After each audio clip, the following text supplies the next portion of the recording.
10년. 무려 10년 동안 뉴질랜드는 공포와 싸워야 했습니다. 남극의 혹한, 태평양의 재난, 사라지는 섬들과 미쳐버린 파도 위의 연합 해군 작전까지. 뉴질랜드는 이 충격적인 재앙들을 단 한 척의 배로 감당해야 했습니다. 그리고 시작된 이 모든 재앙을 대처하기 위한 피 터지는 싸움. 세계 최강 조선 강국들이 차례로 도전했지만 결국 모두가 포기했습니다. 이건 절대 불가능합니다. 빙하를 뚫고 태풍을 견디고 몇 달을 바다 위에서 버텨야 합니다. 이런 괴물 같은 함정은 신이 와도 절대 못 만듭니다. 또다시 이어진 완전한 실패. 10년 동안 했던 모든 시도는 좌절됐습니다. 그때 지구 반대편의 한 작은 나라가 조용히 손을 들었습니다. 저희 대한민국이 도전하겠습니다. 이 단 한마디가 세계 역사의 물줄기를 바꾸기 시작했습니다. 이제 대한민국 기술 앞에 전 세계가 숨을 죽이고 있습니다. 대체 무슨 일이 벌어진 걸까요? 그 전에 잠깐 1초 만에 누를 수 있는 좋아요 버튼을 꾹 눌러주시면 영상 제작에 아주 큰 힘이 됩니다. 그럼 바로 시작하겠습니다. 저는 데이비드 맥콜란입니다. 뉴질랜드 국방부에서 군수 지원함 조달 프로젝트를 담당하고 있죠. 솔직히 말하면 이 일을 맡은 지 벌써 3년째였는데 정말 답답한 상황이었습니다. 뉴질랜드 해군이 필요로 했던 건 단순한 보급함이 아니었어요. 남극 해역까지 항해할 수 있는 내빙 성능, 태평양의 거친 파도를 견딜 수 있는 내구성, 그리고 장기간 자급자족이 가능한 최첨단 시설까지 갖춘 함정이었죠. 길이 173m, 폭 24m에 달하는 거대한 규모였고 뉴질랜드 해군 역사상 최대 크기의 함정이 될 예정이었습니다. 문제는 아무도 이런 함정을 만들 수 없다고 했다는 점이었어요. 처음엔 자신만만했죠. 세계 최고의 조선업체들이 줄을 서서 제안서를 내밀 거라고 생각했거든요. 하지만 현실은 달랐습니다. 첫 번째로 접촉한 독일 조선소에서는 남극 해역 운항은 위험 부담이 너무 크다며 손을 들었어요. 프랑스 업체는 기술적으로 가능하지만 비용이 예산의 3배는 들 것이라고 했습니다. 일본의 한 대형 조선소는 완성까지 최소 8년은 걸릴 것이라며 현실적이지 않다고 했죠. 가장 충격적이었던 건 영국 업체의 반응이었어요. 솔직히 말해서 당신들이 원하는 건 존재하지 않는 괴물 같은 함정입니다. 남극의 혹한을 견디면서도 태평양 전체를 누빌 수 있고 1만 톤의 연료와 각종 보급품을 실을 수 있는 함정이요? 이론적으로는 가능하겠지만 실제로 만들기엔. 그 순간 저는 깨달았습니다. 우리가 원하는 건 정말로 세계 어느 조선소도 시도해 본 적 없는 도전이었다는 걸요. 하지만 포기할 수는 없었어요. 뉴질랜드는 남극 연구기지 보급, 태평양 도서국가들의 재난 구호, 그리고 연합군 작전 지원까지 모든 걸 이 한 척으로 해결해야 했거든요. 밤늦게 사무실에 혼자 남아있을 때가 많았어요.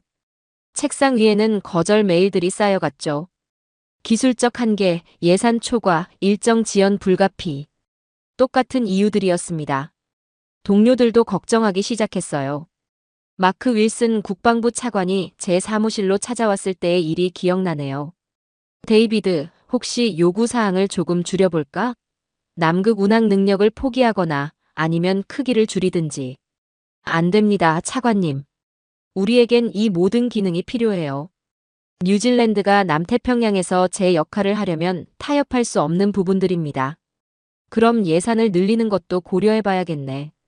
돈의 문제가 아니에요. 아무도 만들 수 없다는 게 문제죠. 정말 막막했습니다. 세계 최고라는 조선업체들이 모두 포기한 프로젝트를 어떻게 해결해야 할지 갈피를 잡을 수 없었거든요. 그런데 그때 예상치 못한 곳에서 희망의 메시지가 도착했습니다. 어느 화요일 아침이었어요. 평소처럼 이메일을 확인하는데 제목이 눈에 띄었습니다. 뉴질랜드 해군 프로젝트 제안 현대중공업. 한국에서 온 메일이었죠. 솔직히 처음엔 별 기대 없었어요. 한국? 물론 자동차나 전자제품은 훌륭하게 만들지만 이런 복잡한 군함을 만들 수 있을까 싶었거든요. 하지만 메일 내용을 읽어보니 뭔가 달랐어요. 다른 업체들처럼 어렵다, 힘들다는 말이 없었거든요. 대신 도전해보겠습니다라는 자신감 넘치는 문구가 적혀 있었습니다. 현대중공업은 세계 어느 조선소도 시도하지 않은 프로젝트에 도전하는 것을 두려워하지 않습니다. 고객의 요구사항을 100% 충족하는 함정을 건조하겠습니다. 그 순간 가슴이 뛰기 시작했어요. 정말 혹시 이들이 해낼 수 있을까요? 저는 즉시 한국행 항공편을 예약했습니다. 마지막 희망일지도 모르는 이 기회를 놓칠 수는 없었거든요. 일주일 후, 저는 인천공항에 발을 디뎠습니다. 한국에 온 건 이번이 처음이었어요. 공항에서 나오자마자 느껴지는 활기찬 에너지가 인상적이었죠. 하지만 솔직히 말하면 여전히 반신반의했습니다. 과연 한국의 조선소가 세계 최고 업체들도 포기한 프로젝트를 해낼 수 있을까요? 울산으로 가는 KTX 안에서 창밖 풍경을 바라보며 생각에 잠겼어요. 지나가는 도시들마다 건설 크레인들이 하늘을 찌르고 있었고 새로운 건물들이 끊임없이 올라가고 있었습니다. 뭔가 역동적인 느낌이었죠. 울산역에 도착하자 현대중공업 직원들이 마중 나와 있었어요. 김민수 부장이라고 자신을 소개한 분이 유창한 영어로 말했습니다. 맥콜란 부장님, 멀리서 오시느라 수고하셨습니다. 저희 조선소를 직접 보시면 왜 현대중공업이 자신있게 제안했는지 이해하실 겁니다. 차를 타고 현대중공업으로 향하는 길, 김 부장은 계속 설명했어요. 저희는 지난 50년간 불가능이라고 여겨졌던 선박들을 계속 만들어 왔습니다. 세계 최초 20만 톤급 초대형 컨테이너선, 극지용 LNG선, 그리고 최근엔 세계에서 가장 큰 크루즈선까지 건조했죠.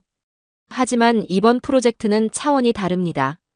남극해역에서 운항할 수 있는 군함이에요. 민간 선박과는 요구사항이 완전히 다르죠. 김 부장이 미소를 지으며 대답했습니다. 맞습니다. 하지만 저희는 이미 한국 해군의 이지스함과 잠수함을 건조해 본 경험이 있어요. 그리고 극지 운항 기술도 축적되어 있습니다. 무엇보다 저희에게는 안 된다는 말이 없거든요. 조선소에 도착하자 입이 다물어지지 않았습니다. 정말 상상을 초월하는 규모였어요. 축구장 수십 개를 합친 것보다도 큰 부지의 거대한 크레인들이 즐비했고 곳곳에서 선박들이 건조되고 있었습니다. 저건 뭡니까? 제가 가리킨 곳에는 거대한 선박이 한 척 있었어요. 아, 저건 카타르 해군용 LNG선입니다. 영하 162도의 극저온 액화천 연가스를 운반하는 선박이죠. 보시다시피 극한 조건에서 운항하는 선박 건조는 저희가 세계 최고 수준입니다. 견학이 계속되면서 점점 놀라게 됐어요. 로봇이 용접하는 자동화 라인, 0.1mm 오차까지 관리하는 정밀 가공 시설, 그리고 무엇보다 직원들의 자신감 넘치는 모습이 인상적이었습니다. 설계실에 들어서자 이정호 상무가 직접 나와서 맞아주었어요. 맥콜란 부장님 환영합니다. 저희가 준비한 초기 설계안을 보여드리겠습니다. 대형 스크린에 3D 설계도가 떠올랐어요. 정말 세밀했습니다. 함정의 모든 부분이 정확하게 계산되어 있었고 각 구역별 기능까지 자세히 표시되어 있었죠. 이 함정은 단순한 보급함이 아닙니다. 움직이는 해상기지라고 보시면 돼요. 남극해역에서도 운항 가능한 내빙 구조, 1만 톤의 연료 저장 능력, 그리고 다양한 보급품을 실을 수 있는 모듈식 설계가 특징입니다. 이정호 상무가 설명을 계속했어요. 가장 중요한 건 하이브리드 추진 시스템입니다. 평상시에는 전기 모터로 조용하고 효율적으로 운항하고 필요시에는 디젤 엔진으로 강력한 추진력을 얻을 수 있어요. 이렇게 하면 연료 효율성도 높이고 소음도 줄일 수 있습니다. 정말 놀랍네요. 하지만 가장 걱정되는 건 남극해역 운항 능력인데. 보여드리겠습니다. 스크린에 새로운 화면이 나타났어요. 함정이 얼음바다를 항해하는 시뮬레이션이었습니다. 선체 외부는 특수 강철로 제작됩니다. 두께 30mm의 내빙 강판을 사용해서 2m 두께의 얼음도 뚫고 갈 수 있어요. 그리고 선체 내부에는 이중 격벽을 설치해서 만약에 손상해도 안전성을 확보했습니다. 김현우 설계팀장이 추가 설명을 했어요. 또한 함정 내부 온도 조절 시스템도 특별히 설계했습니다. 영하 40도의 극한 추위에서도 함정 내부는 항상 적정 온도를 유지할 수 있어요. 승무원들의 안전과 장비 보호를 위해서죠. 정말 감탄스러웠어요. 다른 조선소들이 불가능하다고 했던 모든 요구사항들이 하나씩 해결되고 있었거든요. 그런데 건조 기간은 어느 정도 예상하시나요? 4년입니다. 다른 업체들이 8년 이상이라고 했던 것에 비하면 절반 수준이었어요. 어떻게 그게 가능하죠? 이정호 상무가 자신감 있게 대답했습니다. 저희는 블록 건조 방식을 사용합니다. 함정을 여러 개 블록으로 나누어 동시에 건조한 다음 마지막에 조립하는 거죠. 이렇게 하면 건조 시간을 대폭 단축할 수 있어요. 또한 각 블록별로 품질 검사를 철저히 하기 때문에 최종 품질도 보장됩니다. 하루 종일 조선소를 둘러보고 나니 확신이 들기 시작했어요. 이들은 정말로 해낼 수 있을 것 같았거든요. 하지만 아직 한 가지 궁금한 게 있었습니다. 마지막으로 한 가지만 묻겠습니다. 다른 업체들은 모두 위험하다며 포기했는데 왜 현대중공업은 이렇게 자신있게 도전하려고 하나요? 김민수 부장이 진지한 표정으로 말했습니다. 저희는 고객이 아니라 동료 해군을 위해 함정을 만든다고 생각합니다. 뉴질랜드는 6.25 전쟁 때 우리나라를 도와준 소중한 우방국이에요. 그때 받은 도움을 이제 저희가 갚을 차례라고 생각합니다. 그 말을 듣는 순간 가슴이 뭉클해졌어요. 이들에게는 단순한 비즈니스가 아니라 의미 있는 협력이었던 거죠. 그날 밤 호텔에서 뉴질랜드로 보낼 보고서를 작성했습니다. 현대중공업, 프로젝트 수행 가능. 적극 검토 요청이라고 썼어요. 처음으로 희망이 보이기 시작했거든요. 뉴질랜드로 돌아간 후 일주일이 지났습니다. 제 보고서를 본 상부에서는 반응이 엇갈렸어요.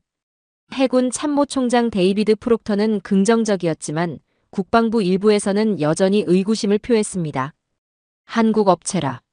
재정 담당 존 클라크 부차관이 회의실에서 말했어요. 물론 한국의 산업 발전은 인정하지만 이건 우리 해군 역사상 가장 중요한 프로젝트야. 정말 믿을 수 있을까? 저도 처음엔 같은 생각이었습니다. 제가 대답했어요. 하지만 직접 보고 나니 생각이 바뀌었습니다. 현대중공업의 기술력은 상상 이상이었어요. 하지만 말만으로는 설득이 어려웠습니다. 그래서 저는 제안했어요. 조사단을 구성해서 한국으로 보내면 어떨까요? 해군 기술진과 국방부 전문가들이 직접 확인해 보는 거죠. 한 달 후 8명으로 구성된 뉴질랜드 조사단이 울산에 도착했습니다. 저도 다시 동행했죠. 이번엔 정말 철저하게 검증하기로 했어요. 첫날부터 현대중공업의 대응은 달랐습니다. 숨길 게 전혀 없다는 듯이 모든 시설을 개방했어요. 심지어 다른 고객의 함정 건조 현장까지 보여주었습니다. 저건 인도네시아 해군용 잠수함입니다. 김민수 부장이 설명했어요. 214급 잠수함인데 독일 기술을 도입해서 한국에서 건조하고 있어요. 보시다시피 국제 공동 프로젝트 경험도 풍부합니다. 조사단의 해군 기술진 마이클 톰슨 중령이 질문했습니다. 용접 품질은 어떻게 보장하나요? 극지용 함정은 특히 용접 부위가 중요한데. 직접 보여드리겠습니다. 우리는 용접 시험장으로 이동했어요. 거기서 정말 놀라운 광경을 봤습니다. 로봇팔이 정교하게 움직이며 용접을 하고 있었는데 그 정밀함이 사람 손으로는 절대 불가능한 수준이었어요. 이 자동 용접 시스템은 저희가 독자 개발한 기술입니다. 기술팀장 박성진 이사가 설명했어요. 용접 부위의 온도, 속도, 압력을 실시간으로 조절해서 완벽한 용접선을 만들어냅니다. 극저온에서도 균열이 생기지 않는 품질을 보장해요. 실제로 용접된 강판을 액체 질소에 담그는 시험을 보여주었어요. 영하 196도의 극저온에서도 용접 부위에는 아무런 이상이 없었습니다. 톰슨 중령이 감탄하며 말했어요. 정말 놀랍네요. 이 정도 품질이면 남극 해역에서도 문제 없을 것 같은데요. 다음으로 방문한 곳은 설계센터였습니다. 수백 명의 엔지니어들이 최신 컴퓨터 시스템으로 작업하고 있었어요. 이건 파도 시뮬레이션 프로그램입니다. 설계팀의 이수진 차장이 시연해 주었어요. 실제 남극 해역의 기상 데이터를 입력해서 함정이 어떻게 반응하는지 미리 계산해 볼 수 있어요. 화면에 나타난 시뮬레이션은 정말 실감났습니다. 높이 15m의 거대한 파도를 뚫고 나아가는 함정의 모습을 3D로 구현한 거였어요. 최대 어느 정도 크기의 파도까지 견딜 수 있나요? 제가 질문했습니다.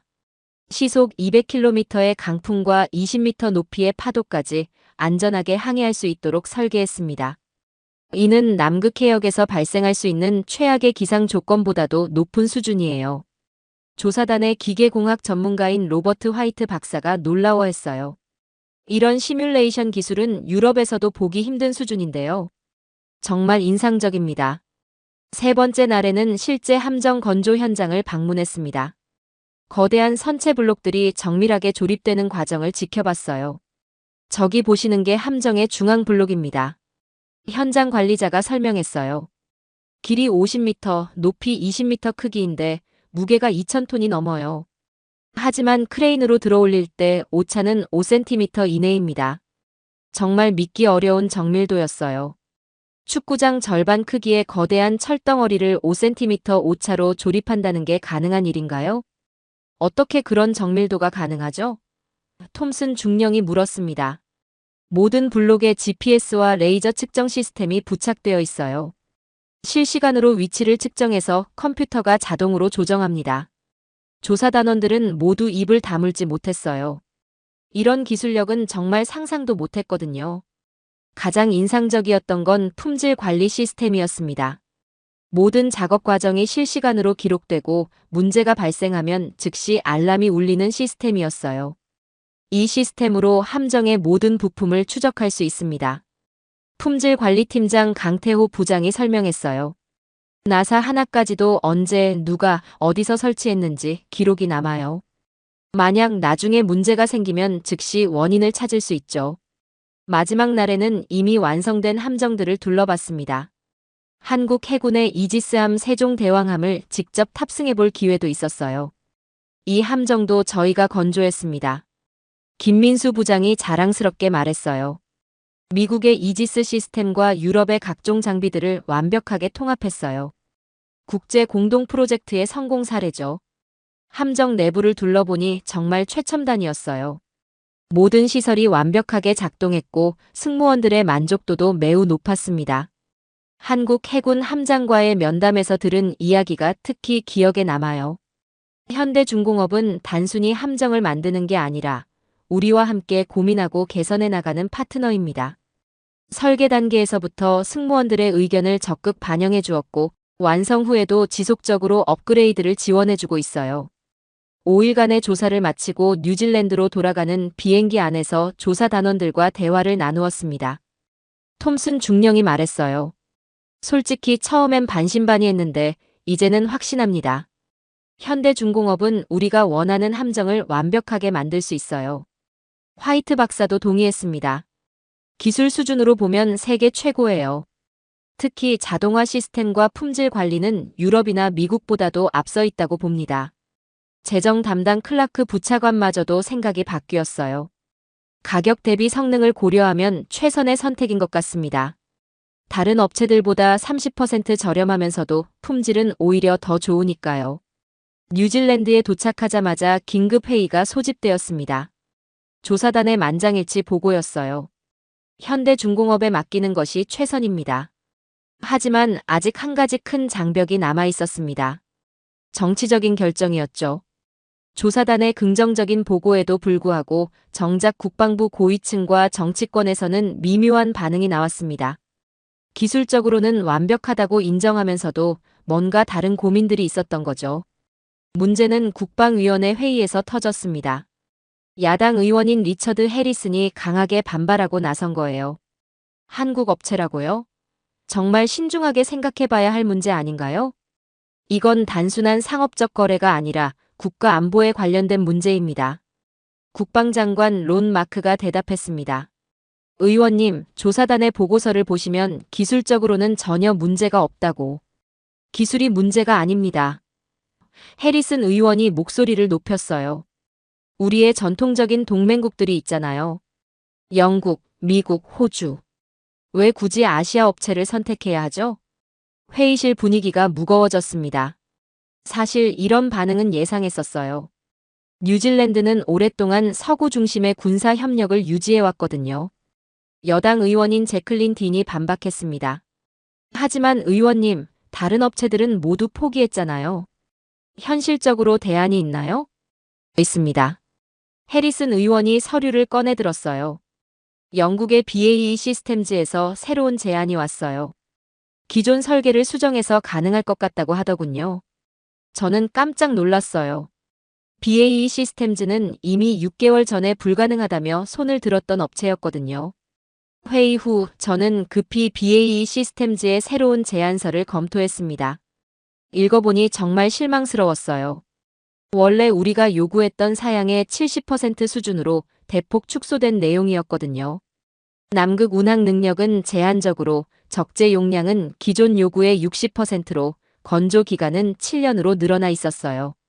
게다가 가격은 현대중공업보다 50%더 비쌌습니다. 이건 완전히 다른 함정이에요. 제가 국방장관에게 보고했습니다. 우리가 원했던 건 이게 아닙니다. 하지만 정치적 압력은 계속됐어요. 특히 언론에서 문제를 제기하기 시작했습니다. 헤럴드 신문의 데이비드 암스트롱 기자가 제게 전화를 걸어왔어요. 맥콜란 부장님, 한국 업체 선정과 관련해서 몇 가지 질문이 있는데요. 혹시 기존 동맹국들과의 관계를 고려하지 않으신 건가요? 기자님, 이건 순전히 기술적 판단입니다. 우리 해군이 필요로 하는 함정을 만들 수 있는 유일한 업체가 현대중공업이에요. 하지만 일각에서는 너무 성급한 결정이라는 지적도 있는데요. 정말 답답했어요. 3년 동안 세계 각국의 조선소를 다 뒤져봤는데 성급하다니요. 더 큰 문제는 유럽 자문단의 개입이었습니다. 영국에서 해군 조선 전문가라는 사람들이 와서 비공식 브리핑을 했어요. 그들의 메시지는 명확했습니다. 한국 업체는 아직 이런 수준의 프로젝트를 담당하기엔 경험이 부족합니다. 혹시 문제가 생기면 누가 책임질 건가요? 국방부 내부도 분열되기 시작했습니다. 기술진들은 현대중공업을 지지했지만 고위 관료들은 정치적 부담을 우려했어요. 부국방장관 피터 콜먼이 저를 개별 면담했을 때의 일이 기억나네요. 데이비드, 자네 경력도 생각해봐야 하지 않겠나? 만약 이 프로젝트가 실패하면 누가 책임질 것 같나? 부장관님, 실패할 이유가 없습니다. 현대중공업의 기술력은 검증됐어요. 기술력이 전부가 아니야. 정치적 리스크도 있고 국제관계도 고려해야 하고. 정말 힘든 시기였어요. 밤마다 잠을 이루지 못했습니다. 과연 제가 옳은 판단을 하고 있는 걸까요? 그런데 한국에서 뜻밖의 소식이 들려왔어요. 현대중공업에서 추가 제안을 보내온 거였습니다. 김민수 부장이 직접 전화를 걸어왔어요. 맥콜란 부장님, 뉴질랜드 쪽 상황이 어려운 걸로 알고 있습니다. 저희가 추가로 제안할 게 있어요. 어떤 제안이죠? 기술 전수와 공동 연구개발 협력입니다. 함정 건조 과정에 뉴질랜드 엔지니어들을 참여시켜서 기술을 함께 습득할 수 있도록 하겠어요. 그리고 향후 유지보수와 업그레이드도 뉴질랜드에서 할 수 있도록 지원하겠습니다. 이건 정말 파격적인 제안이었어요. 보통 조선소들은 기술을 철저히 비밀로 하거든요. 정말인가요? 그런 기술 전수가 가능하다고요? 물론입니다. 저희는 뉴질랜드를 단순한 고객이 아니라 장기적 파트너로 생각합니다. 6.25 전쟁 때 도움을 받은 은혜를 잊지 않았어요. 이 소식을 보고받은 해군 참모총장 프록터가 흥미를 보였어요. 기술 전수까지 해준다고? 이건 정말 큰 기회인데. 우리 해군의 기술 수준도 한 단계 업그레이드할 수 있겠어. 하지만 여전히 반대 목소리는 컸어요. 특히 호주에서 압력이 들어왔습니다. 호주 국방부에서 비공식 채널로 메시지를 보내온 거예요. 뉴질랜드가 한국 업체를 선택하면 ANGUS 동맹 내에서 장비 표준화에 문제가 생길 수 있다. 이런 압력들 속에서 저는 결정적인 순간을 맞았습니다. 국방장관이 최종 결정을 내리기 전에 제게 개인적인 의견을 물어온 거예요. 데이비드, 자네가 이 프로젝트를 3년간 담당해왔으니까 가장 잘 알 거야. 정말 솔직하게 말해줘. 현대중공업이 최선의 선택인가? 저는 깊게 생각했어요.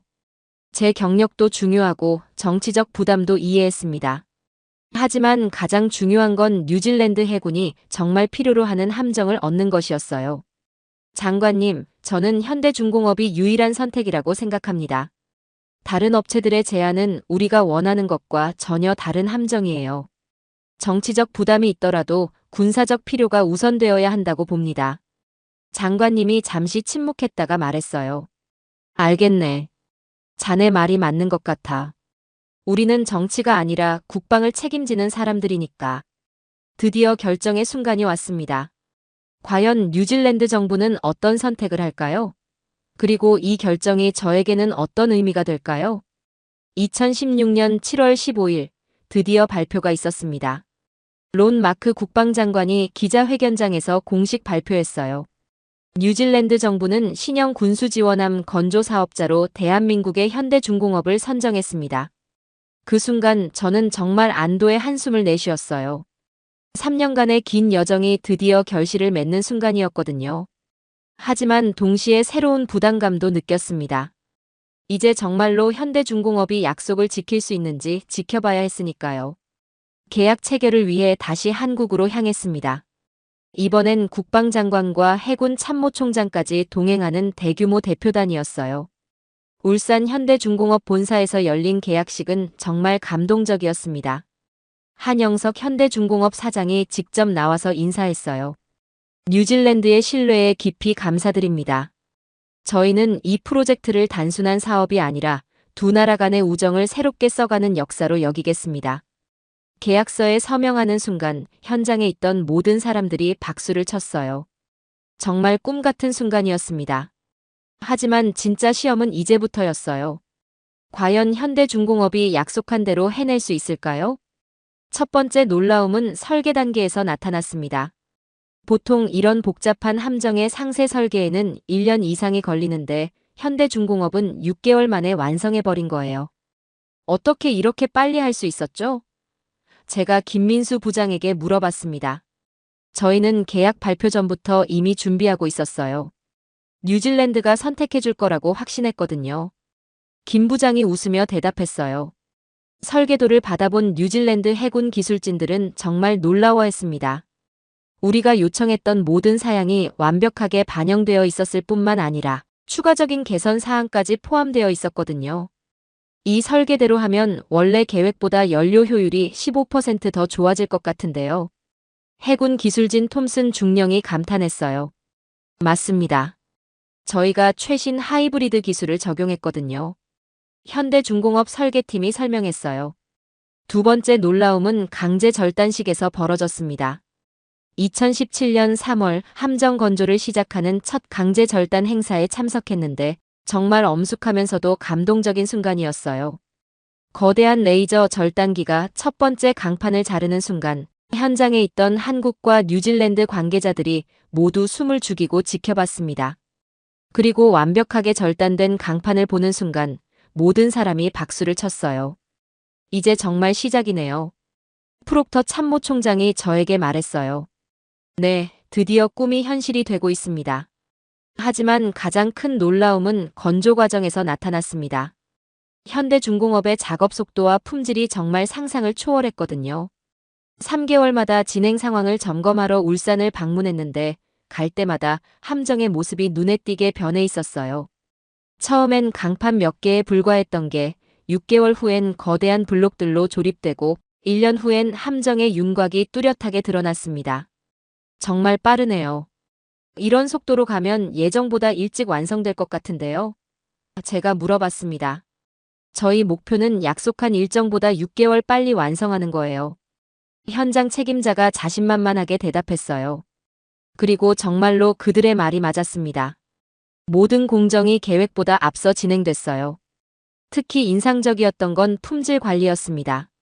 매일 수백 번의 검사가 이루어졌고 작은 문제라도 발견되면 즉시 수정했어요. 한 번은 용접 부위에서 미세한 기포가 발견됐는데 전체 블록을 다시 제작하는 걸 본 적도 있어요. 너무 과하는 거 아닌가요? 그 정도 기포는 문제 없을 텐데.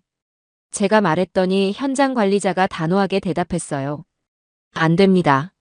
뉴질랜드 해군이 사용할 함정인데 완벽해야 합니다.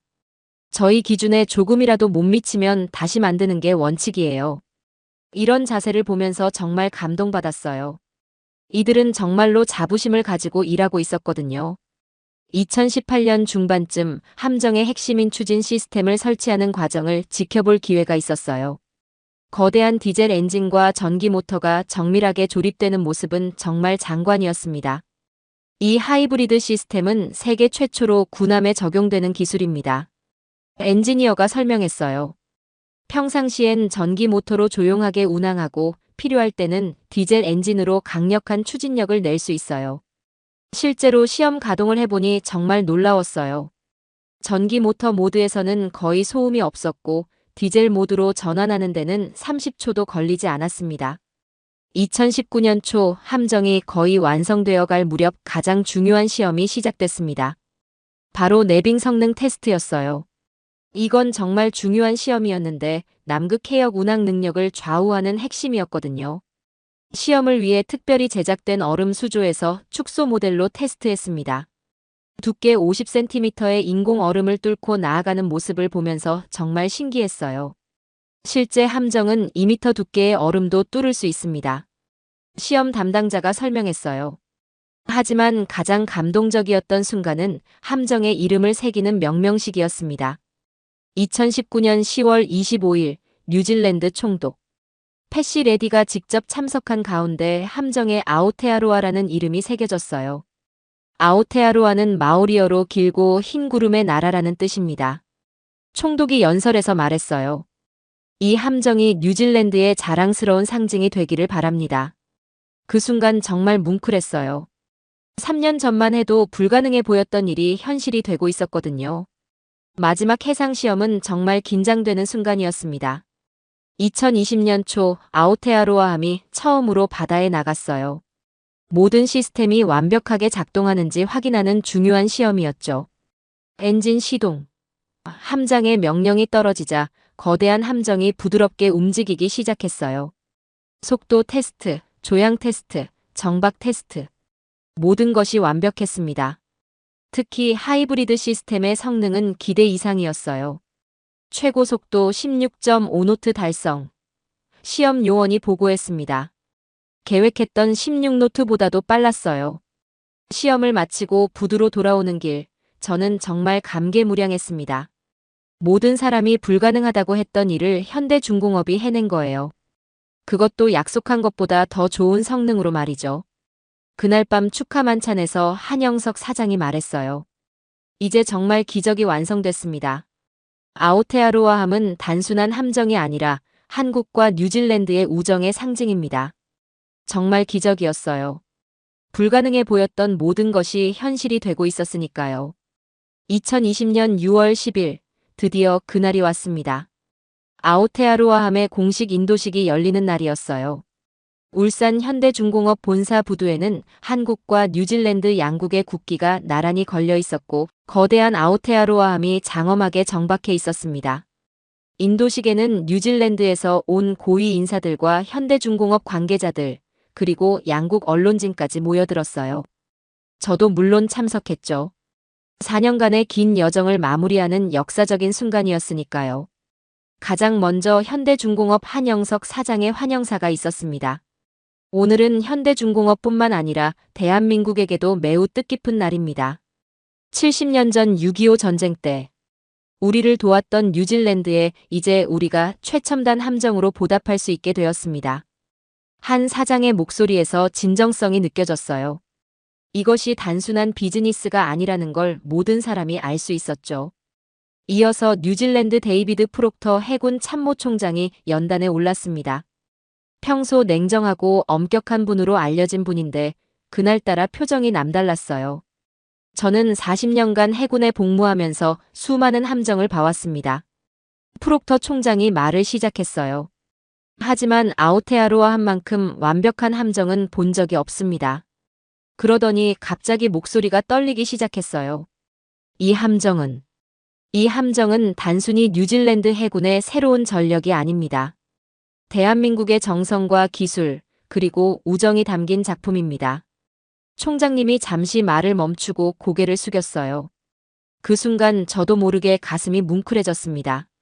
평생 군인으로 살아온 분이 이렇게 감정을 드러내는 모습을 보니까요. 저는 한국의 조선 기술자들에게 진심으로 감사드립니다. 여러분들이 만들어준 이 함정으로 뉴질랜드 해군은 새로운 역사를 써나갈 것입니다. 총장님이 연설을 마치자 현장에 있던 모든 사람들이 뜨거운 박수를 보냈어요. 한국 관계자들 중에도 눈물을 훔치는 분들이 있었습니다. 그런데 정말 감동적인 순간은 그 다음에 벌어졌어요. 뉴질랜드에서 온 해군 장병들이 갑자기 대형을 만들기 시작한 거예요. 뭘 하려는 거죠? 제가 옆에 있던 뉴질랜드 대사관 직원에게 물어봤습니다. 하카를 추려는 것 같네요. 그분이 대답했어요. 하카. 뉴질랜드 마오리족의 전통 전쟁 춤이었어요. 보통 럭비 경기 전에 상대방을 위압하기 위해 추는 춤인데 이번엔 의미가 달랐습니다. 20여 명의 뉴질랜드 해군 장병들이 아오테아로아함 앞에서 하카를 시작했어요. 하지만 이번 하카는 위협이 아니라 경의를 표하는 하카였습니다. 카마테, 카마테, 카오라, 카오라. 장병들의 우렁찬 구호가 울산 조선소에 울려 퍼졌어요. 마오리어로 죽음이다, 죽음이다. 삶이다, 삶이다. 라는 뜻이었죠. 하지만 그 순간에 하카는 감사하다, 고맙다. 는 의미로 들렸어요. 하카가 끝나자 현장은 완전히 숙연해졌습니다. 한국 관계자들은 물론이고 언론진들까지 모두 감동의 도가니에 빠졌어요. 이런 장면은 정말 상상도 못했거든요. 프록터 총장이 한영석 사장에게 다가가서 악수를 청했어요. 한국의 모든 분들께 뉴질랜드 해군의 최고 경의를 표합니다. 이 하카는 우리의 가장 깊은 감사를 의미합니다. 한 사장도 감동한 표정으로 대답했어요. 저희야말로 영광입니다. 뉴질랜드의 전통 예식을 이렇게 가까이서 볼 수 있어서요. 인도식의 하이라이트는 함정 승선 행사였어요. 뉴질랜드 고위 인사들과 함께 아오테아로아함에 직접 올라가서 내부를 둘러보는 시간이었죠. 함정에 발을 딛는 순간 정말 감개무량했어요. 4년 전 설계도로만 봤던 모든 것들이 현실이 되어 있었거든요. 브리지에 올라가서 함장석에 앉아봤어요. 거기서 바라본 바다는 정말 웅장했습니다. 이 함정이 앞으로 남극까지 항해하게 될 거라고 생각하니 가슴이 벅차올랐어요. 여기가 바로 함정의 두뇌 역할을 하는 통합전술 상황실입니다. 현대중공업 기술진이 설명했어요. 모든 장비가 하나의 시스템으로 연결되어 있어서 효율적인 작전 수행이 가능합니다. 최신 레이더와 통신 장비들이 빼곡히 들어차 있었어요. 정말 첨단 기술의 집합체였습니다. 함정 내부를 둘러보면서 가장 인상적이었던 건 승무원 거주 공간이었어요. 생각보다 훨씬 쾌적하고 편안했거든요. 장기간 항해를 고려해서 승무원들의 편의시설에 특별히 신경 썼습니다. 설명을 듣고 보니 정말 세심한 배려가 곳곳에 느껴졌어요. 개인 침실, 휴게실, 체육관, 심지어 작은 도서관까지 있었습니다. 보급품 저장 구역도 구경했어요. 1만 톤의 연료와 각종 물자를 실을 수 있는 거대한 공간이었죠. 컨테이너 12개를 동시에 적재할 수 있는 시설도 인상적이었어요. 이 함정 하나로 남극 기지에 1년치 보급품을 한 번에 운송할 수 있습니다. 뉴질랜드 해군 관계자가 자랑스럽게 말했어요. 함정 견학을 마치고 부두로 내려와서 공식 인도 서류에 서명하는 순간이 드디어 왔습니다. 프록터 총장과 한영석 사장이 나란히 앉아서 문서에 서명했어요. 서명이 끝나자 아오테아로아함에서 기적이 울렸습니다. 뉴질랜드 국기가 함정 마스트에 당당하게 개양되었고 한국 해군의 군수 지원함 대청함이 환송 신호를 보냈어요. 그 순간 저는 정말 벅찬 감정에 휩싸였습니다. 4년 전 아무도 해낼 수 없다고 했던 일이 현실이 되었어요. 그것도 약속한 것보다 더 좋은 성능으로 말이죠. 인도식이 끝나고 오후에 열린 만찬에서 필립 터너 주한 뉴질랜드 대사가 감동적인 연설을 했어요. 오늘 저는 두 나라 간의 진정한 우정이 무엇인지 깨달았습니다. 한국은 단순히 함정을 만들어준 게 아니라 뉴질랜드의 꿈을 현실로 만들어 주었습니다. 터너 대사도 목소리가 떨렸어요. 이 아름다운 함정을 통해 뉴질랜드는 남극 연구, 태평양 재난 구호, 그리고 국제 평화 유지에 더 큰 기여를 할 수 있게 되었습니다. 이 모든 것이 한국의 도움 덕분입니다. 만찬이 끝나고 아오테아로아함이 뉴질랜드를 향해 출항하는 모습을 지켜봤어요. 저녁 노을을 받으며 천천히 사라져가는 함정을 보면서 정말 뿌듯했습니다. 맥콜란 부장님, 정말 수고 많으셨습니다. 김민수 부장이 제 옆에 와서 말했어요. 저야말로 감사합니다. 한국의 기술력이 없었다면 이런 기적은 불가능했을 거예요. 그날 밤 호텔에서 가족들에게 영상통화로 그날의 감동을 전했어요. 아내와 아이들도 정말 기뻐했습니다. 아빠, 정말 자랑스러워. 딸 엠마가 말했어요. 4년간의 긴 여정이 드디어 끝났습니다. 하지만 이건 끝이 아니라 새로운 시작이었어요. 아오테아로아함이 앞으로 어떤 활약을 펼칠지 정말 기대됐거든요. 아오테아로아함이 뉴질랜드에 도착한 건 2020년 7월 중순이었습니다. 저도 함정을 맞이하기 위해 오클랜드 데번포트 해군기지로 갔어요. 함정이 항구의 모습을 드러내는 순간 정말 자랑스러웠습니다. 한국에서 본 것보다 더 웅장해 보였거든요. 첫 임무는 남극 스콧 기지 보급 작전이었어요. 뉴질랜드가 운영하는 남극 연구기지에 1년치 물자를 보급하는 중요한 임무였죠. 이전에는 여러 번에 나누어 운송해야 했는데 아오테아로아함은 한 번에 모든 물자를 실을 수 있었어요. 2020년 11월 드디어 첫 남극 항해가 시작됐습니다. 저도 승선해서 함정의 성능을 직접 확인해 볼 기회를 얻었어요. 정말 설레는 순간이었습니다. 오클랜드에서 남극까지는 약 2주간의 항해였어요. 처음 며칠은 비교적 잔잔한 바다였지만 남쪽으로 갈수록 파도가 거세졌습니다. 하지만 아오테아로아함은 전혀 흔들리지 않았어요. 이 정도 파도는 아무것도 아닙니다. 마크 허친슨 함장이 자신만만하게 말했어요. 설계상 20m 파도까지 견딜 수 있거든요. 항해 5일째, 드디어 첫 번째 얼음을 만났습니다. 수평선에 흰색 띠가 보이기 시작했어요. 이제부터가 진짜 시험이었습니다. 내빙 모드로 전환합니다. 함장의 명령이 떨어졌어요. 함정의 속도가 조금 줄어들었지만 거대한 얼음 덩어리들을 부드럽게 밀어내며 나아갔습니다. 정말 신기한 광경이었어요. 두께 1m가 넘는 얼음이 함정 앞에서 갈라지면서 길이 열렸거든요. 현대중공업이 정말 대단한 함정을 만들어줬네요. 허친슨 함장이 감탄했어요. 이런 성능의 쇠빙선은 극지 전문선도 쉽게 만들 수 없는데 말이죠. 남극 스콧 기지에 도착했을 때의 감동은 말로 표현할 수 없었어요. 기지 연구원들이 부두에 나와서 환영해 주었는데 모두들 정말 기뻐했습니다. 이제 겨울 동안 걱정 없겠네요. 스콧 기지 책임자 피터 베리 박사가 말했어요. 이렇게 많은 물자를 한 번에 가져온 건 처음이에요. 보급 작업도 놀라울 정도로 효율적이었어요. 함정에 설치된 크레인과 운송 시스템 덕분에 하루 만에 모든 물자를 하역할 수 있었거든요. 이전에는 최소 3일은 걸렸던 작업이었는데 말이죠. 남극에서 돌아온 후 아오테아로아함의 성능이 국제적으로 화제가 되기 시작했어요. 특히 호주 해군에서 큰 관심을 보였습니다. 뉴질랜드가 정말 놀라운 함정을 얻었군요. 호주 해군 제독 마이클 나운이 오클랜드를 방문해서 말했어요. 우리도 이런 함정이 필요한데 혹시 현대중공업을 소개해 주실 수 있나요? 이런 반응은 호주뿐만 아니라 여러 나라에서 나타났어요. 노르웨이, 캐나다, 심지어 미국에서도 관심을 표했습니다. 2021년 초에는 정말 뜻밖의 상황이 벌어졌어요. 토가 근처에서 발생한 화산 폭발로 인한 쓰나미 피해 복구 지원 요청이 온 거예요.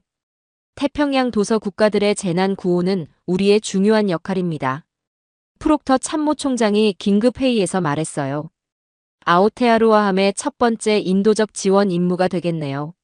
72시간 만에 구호물자를 적재하고 토가로 출발했어요. 이전에는 이런 긴급 출동이 불가능했는데 아오테아로아함은 모든 준비를 혼자서 할 수 있었거든요. 토가에 도착해서 구호 작업을 하는 동안 정말 많은 걸 깨달았어요. 이 함정이 단순한 보급함이 아니라 움직이는 인도주의 기지 역할을 할 수 있다는 걸 확인했거든요. 이 함정은 병원선, 보급선, 구조선의 역할을 동시에 할 수 있어요. 구호 작업을 지휘한 브라이언 리 중령이 보고했어요. 재난 지역에서는 정말 소중한 자산입니다. 토가 구호 작업이 성공적으로 끝난 후 국제사회의 관심이 더욱 뜨거워졌어요. 유엔 평화유지군 사령부에서도 연락이 왔습니다. 뉴질랜드의 새로운 함정이 평화유지 작전에 큰 도움이 될 것 같습니다. 유엔 평화유지 담당 사무차장 장 피에르 라크루아가 화상회의에서 말했어요. 특히 아프리카나 아시아 지역의 인도적 지원 임무에 활용할 수 있을 것 같은데요. 2021년 중반에는 정말 놀라운 소식이 들려왔어요. 현대중공업의 비슷한 함정 주문이 줄을 이었다는 거였습니다. 김민수 부장이 전화로 알려주었어요. 맥콜란 부장님, 정말 감사합니다. 아오테아로아함 덕분에 저희에게 6척의 추가 주문이 들어왔어요. 노르웨이, 호주, 캐나다에서 각각 2척씩 주문했습니다. 정말 기뻤어요. 뉴질랜드의 선택이 옳았다는 걸 증명하는 순간이었거든요. 더 놀라운 건 2021년 말에 벌어졌어요. 미국 해군에서 아오테아로아함을 벤치마킹하고 싶다고 연락이 온 거였습니다. 미국 해군도 극지작전 능력을 강화하려고 하는데 아오테아로아함의 설계를 참고하고 싶다고 하네요. 뉴질랜드 국방부 국제협력 담당관이 보고했어요. 미국 해군까지 인정한 한국의 조선 기술력이었어요. 정말 자랑스러웠습니다. 2022년에는 더욱 의미 있는 일이 벌어졌어요. 한국과 뉴질랜드가 해양기술 협력 협정을 체결한 거였습니다. 아오테아로아함 프로젝트를 계기로 양국 간의 기술 협력이 본격화된 거죠. 이제 우리는 단순한 고객과 공급업체 관계가 아니라 진정한 기술 파트너가 되었습니다. 협정 체결식에서 뉴질랜드 국방장관이 말했어요. 가장 보람 있었던 순간은 2022년 말에 열린 국제해양안보 컨퍼런스였어요. 아오테아로아함의 성과를 발표하는 자리였는데 전 세계 해군 관계자들이 참석했습니다. 아오테아로아함은 21세기 다목적 함정의 새로운 표준을 제시했습니다. 제가 발표에서 말했어요. 극지작전, 인도적 지원, 재난 구호를 하나의 플랫폼에서 수행할 수 있는 혁신적인 함정입니다. 발표가 끝나자 청중들이 뜨거운 박수를 보냈어요. 질문도 쏟아졌습니다. 한국 조선업체와의 협력에서 가장 인상적이었던 점은 무엇인가요? 또 독일 해군 관계자가 물어봤어요. 기술력도 훌륭했지만 가장 인상적이었던 건 파트너십 정신이었습니다. 현대중공업은 단순히 함정을 만드는 게 아니라 뉴질랜드의 해양 전략을 함께 고민해 주었어요. 회의 후 여러 나라 대표들이 저에게 다가와서 한국 조선업체와의 협력 방법을 문의했어요. 정말 뿌듯한 순간이었습니다. 그해 크리스마스에 아오테아로아함 승무원들로부터 감사 메시지를 받았어요. 맥콜란 부장님 덕분에 우리는 세계 최고의 함정에서 근무할 수 있게 되었습니다. 남극에서도 태평양에서도 이 함정은 완벽하게 임무를 수행하고 있어요. 정말 감사합니다. 그 메시지를 읽으면서 지난 6년간의 여정을 되돌아봤어요. 처음엔 불가능해 보였던 일이 현실이 되었고, 이제는 전 세계가 한국의 조선 기술을 인정하고 있었습니다. 하지만 이건 아직 시작에 불과했어요. 한국이 세계 해양 강국으로 우뚝 서는 더 큰 이야기가 기다리고 있었거든요. 2023년이 되면서 정말 놀라운 변화가 일어나기 시작했습니다. 아오테아로아함의 성공 이후 한국 조선업계에 전 세계의 주문이 쏟아져 들어온 거예요. 저도 이런 상황을 지켜보면서 정말 감격스러웠습니다. 그해 3월, 저는 서울에서 열린 한국, 뉴질랜드 해양산업 협력 포럼에 참석했어요. 포럼장에 들어서자마자 놀랐습니다. 전 세계 30여 개국의 해군과 조선업계 관계자들이 모여 있었거든요. 이 모든 게 아오테아로아함 때문입니다. 현대중공업 김민수 부장이 저를 반갑게 맞으며 말했어요. 맥콜란 부장님이 처음 한국을 믿어주신 덕분에 이런 기적이 일어났어요. 포럼에서 발표된 통계를 보고 정말 깜짝 놀랐어요. 2023년 상반기에만 한국 조선업체들이 받은 군함 주문이 전년 동기 대비 400% 증가했다는 거였습니다. 현재 현대중공업에는 12개국에서 34척의 함정 주문이 들어와 있습니다. 한국조선해양협회 회장이 발표했어요. 대우조선해양과 하나시스템까지 포함하면 총 50척이 넘는 군함을 건조하게 됩니다. 가장 인상적이었던 건 노르웨이 해군의 사례였어요. 아오테아로아함을 직접 견학한 노르웨이 관계자들이 즉석에서 계약을 체결했다는 거였습니다. 우리는 아오테아로아함과 똑같은 함정을 원합니다. 노르웨이 해군 제독 페테르 앵센이 말했어요. 북극 항로 개발을 위해서는 이런 성능의 함정이 반드시 필요해요. 호주의 반응은 더욱 놀라웠어요. 호주 해군이 차세대 다목적함 12척을 모두 한국에서 건조하기로 결정한 거였습니다. 한국의 조선 기술은 이제 세계 최고 수준입니다. 호주 해군 참모총장 마크 하몬드가 공식 발표했어요. 특히 극한 환경에서의 운용 능력은 어느 나라도 따라올 수 없는 수준이에요. 캐나다도 마찬가지였어요. 캐나다 해군이 북극 순찰함 6척을 한국에 주문했습니다. 이전에는 상상도 할 수 없었던 일이었죠. 한국의 쇄빙 기술과 극지 설계 능력은 세계 최고입니다. 캐나다 국방부 조달 담당관이 설명했어요. 아오테아로아함의 성과를 보고 확신하게 됐어요. 하지만 가장 충격적인 소식은 따로 있었어요. 미국 해군이 한국과 공동으로 차세대 극지 작전함을 개발하자고 제안한 거였습니다. 미국도 기후변화로 인한 북극 항로 개발에 대비해야 합니다. 미국 해군 작전부장 마이클 길데이 제독이 화상회의에서 말했어요. 한국의 극지 함정 기술이 우리에게 필요합니다. 이런 상황을 지켜보면서 정말 감개무량했어요. 불과 7년 전만 해도 한국이 그런 함정을 만들 수 있을까? 의심했던 제가 이제는 한국 아니면 누가 만들 수 있을까? 라고 생각하게 됐거든요. 2023년 6월에는 더욱 의미 있는 행사가 열렸어요. 바로 제1회 서울 국제해양방산 엑스포였습니다. 한국이 주최하는 세계 최대 규모의 해양방산 박람회였죠. 저도 뉴질랜드 대표단의 일원으로 참석했어요. 킨텍스 전시장에 들어서자마자 정말 놀랐습니다. 한국 조선업체들의 기술력을 보여주는 전시물들이 가득했거든요. 이건 우리가 개발 중인 차세대 스텔스 함정입니다. 현대중공업 전시관에서 설명을 들었어요. 레이더에 거의 탐지되지 않으면서도 극지 운항이 가능한 혁신적인 설계입니다. 대우조선해양의 전시관도 인상적이었어요. 세계 최초로 수소 연료 전지를 사용하는 친환경 함정을 선보였거든요. 2030년부터는 모든 함정이 친환경 에너지를 사용해야 합니다. 대우조선해양 관계자가 설명했어요. 우리가 그 선두주자가 될 겁니다. 박람회 개막식에서 윤석열 대통령이 직접 참석해서 의미 있는 선언을 했어요. 대한민국은 이제 조선 강국을 넘어 해양 강국으로 도약하겠습니다. 우리의 기술력으로 전 세계 바다의 평화와 안전에 기여하겠습니다. 그 순간 정말 자랑스러웠어요. 한국이 세계 해양 질서의 중심에 서게 된 거였거든요. 박람회 기간 중 가장 인상적이었던 순간은 각국 해군 참모총장들의 토론회였어요.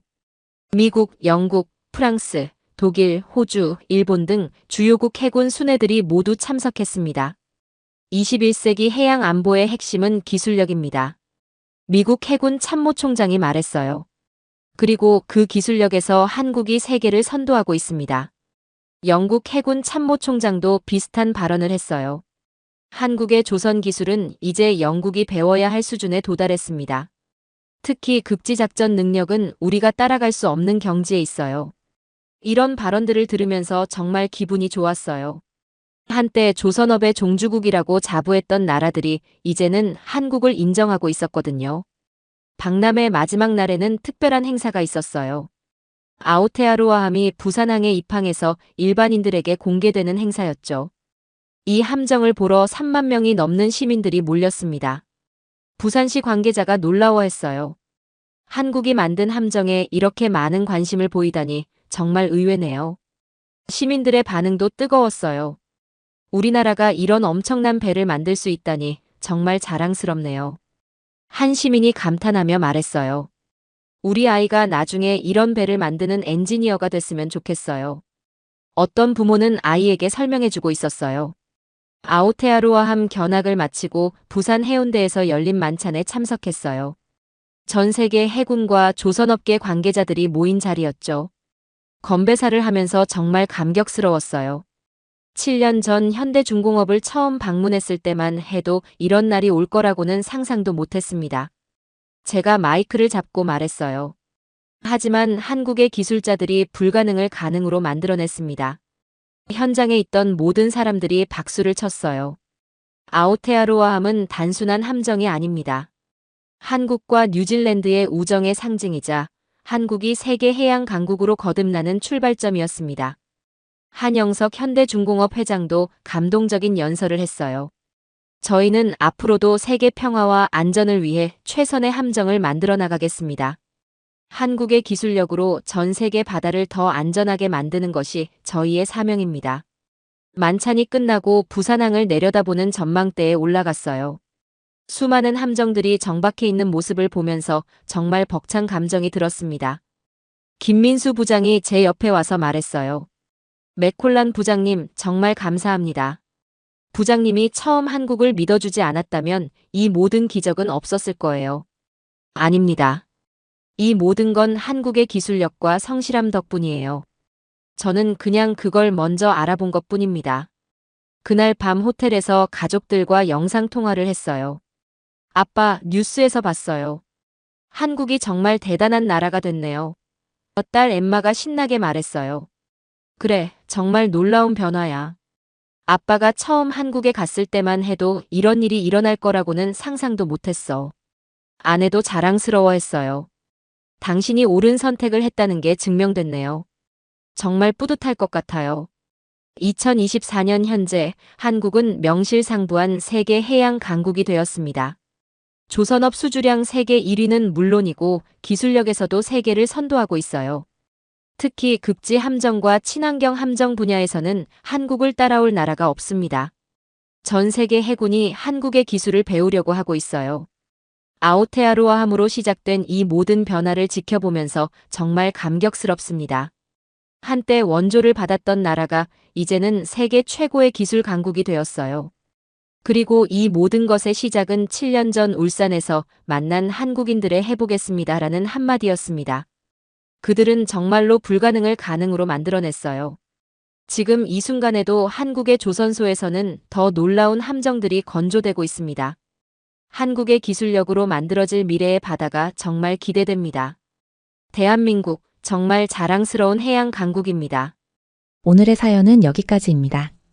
구독과 좋아요는 영상 제작에 아주 큰 힘이 됩니다. 지금까지 감동테라스 저는 소희였습니다. 오늘도 우리 구독자님들의 가정에 따뜻한 행복이 가득하시길 진심으로 바라겠습니다. 긴 영상 끝까지 시청해주셔서 정말 감사합니다. 내일 더 좋은 이야기로 찾아뵙겠습니다. 감사합니다.